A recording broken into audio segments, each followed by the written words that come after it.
Evening, Valerie Ling here. Hi, how you going? I'm Valerie. I live in Sydney.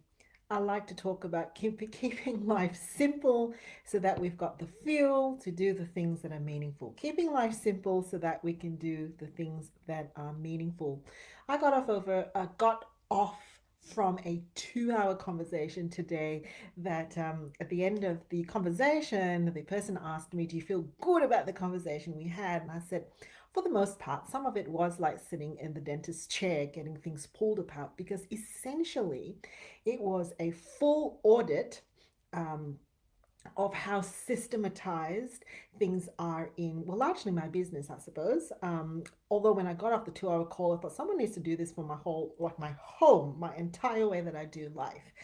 And it was really painful because when you go through every single layer and process in your work life, you actually just realize how much waste and how many gaps there still are, right? It's a little bit like trying to fix things with tools that are clunky and outdated and really unnecessary.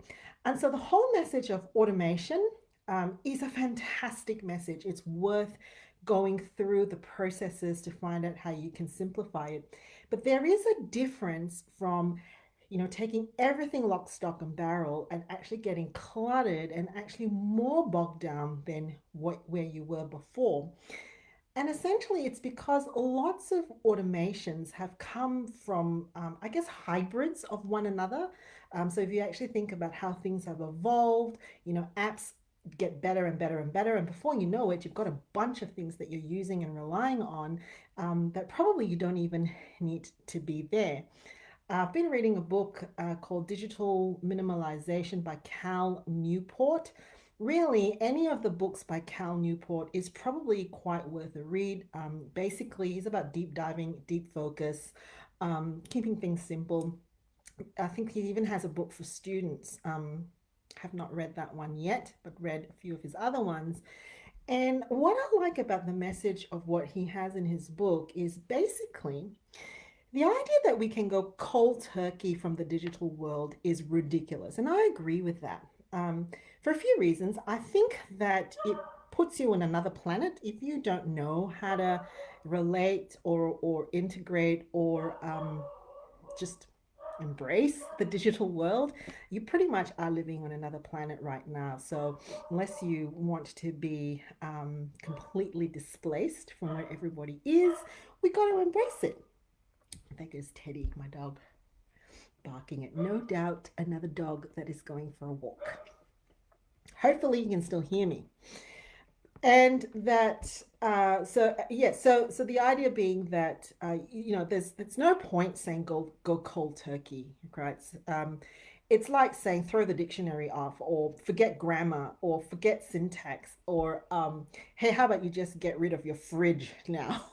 There's no point. We've evolved to a point where it's quite integrated and things are actually quite fantastically useful. And what he actually really talks about is when you take things out of your world digitally, whether they're apps or things on your desktop or things that you're using, I suppose digital as well as technological. The idea is to then sit back and ask yourself a few questions. Number one, uh, do you actually miss it? Does it actually hamper you not having that particular app there? So I will confess, I got rid of the Facebook app completely. It does annoy me that I am far less efficient now that they seem to have built it so that you can't live without it. Every time I got to post something on my story feed, the pictures like all reversed and topsy turvy, and you can't fix it. Apparently, the app is efficient. So, I digress. But number one, um, is it useful, right? So are you finding that you're missing it because it actually does contribute to efficiency in your world? The second point, which I actually really, really, really love, and I think it's a conversation that is missing when we talk about, digital decluttering, is, what values in your life and does it support? So, for example, if family is a really important value, and there are a couple of apps or a couple of mediums that are facilitating that, particularly now we can't really see our family.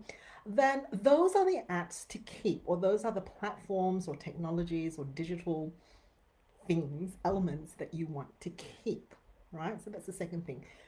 What supports your values? And the third thing to ask is, even if it supports your values, right? Even if it supports your values, is it the most simplified and efficient way of doing that for your context? Right. So if you have a lot of relatives that are living overseas, then probably a platform where you can have group chats would be a highly valuable thing. However, if most of your family is local and they're within your COVID bubble and you're able to see them, then possibly the stream of things that are coming through your chat messages may actually be deterring you from your value of connecting with them, and it's actually cluttering life. I really like that three-step process in thinking, so that we don't really demonize technology, and we don't look at it in judgment. We don't look at others in judgment. Oh, you're spending that much time on Facebook, or oh, you're using so much of time on Instagram or Snapchat or TikTok or LinkedIn or whatever new thing that comes up. But rather, we ask ourselves the three questions, right? Number one, does it actually aid in our efficiency? Right. Number two, is it linked to our values? Is it supporting the values and the things that are important to us? And number three, is it the most simplified and efficient expression of to support the values and the quality of your life? So I'll leave you with that. I'd love to know what you can't do without and what you think it's time to say bye bye to. Take care. See you later.